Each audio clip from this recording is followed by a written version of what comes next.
সুন্দর।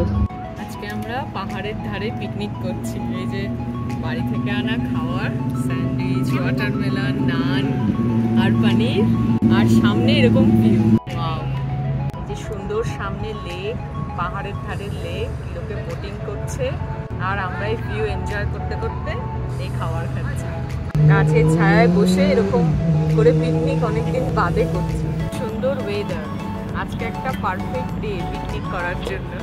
এরকম ভিউ দেখতে দেখতে খাওয়া, এর মজাটাই আলাদা। You are chopping wood? Yes. For what? For the fire. The fire?